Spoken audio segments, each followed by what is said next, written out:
All right, Avery. Yeah.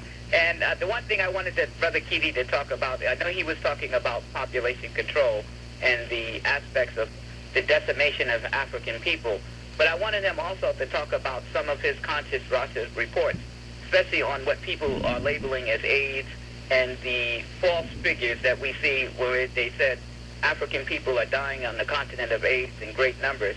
He is one of the premier people in the world that has tackled that sort of premise and has destroyed it with sound basis report, because we do have a lot of people who are in the scientific community that call in along with the conscious Roger report. So I'll take my answers off the air, because to me it'll be like preaching to the choir.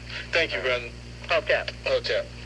And thanks to Brother Avery for hooking myself up with Brother Obadike.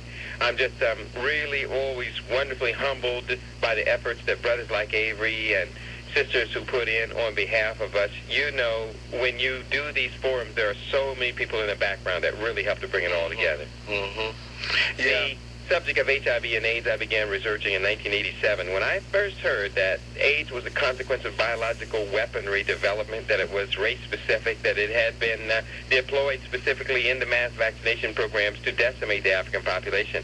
Because I'd had a background in reproductive biology and was really good at interpreting these scientific papers, I decided, yeah, I'm going to take this baby on and I'm going to master it for our people.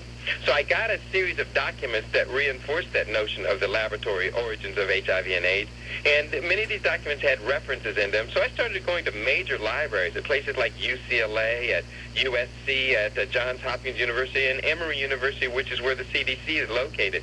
By 1993, I started seeing so many contradictions in what was being promoted and what was being said and what was in the actual data to be analyzed that I actually reversed my position. In 1993, I declared that there was no evidence that HIV was causing this devastation.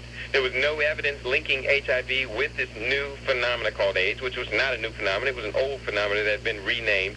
And that when we started to look very closely at the demographics of what they were saying AIDS was doing in Africa, we could see no evidence at all that the Haitians died off between 1991 and 96. We saw no evidence at all that the population of Uganda, Botswana, South Africa, Kenya, Zambia, Zimbabwe were producing negative population growth rates because of any new infectious sexually transmitted disease.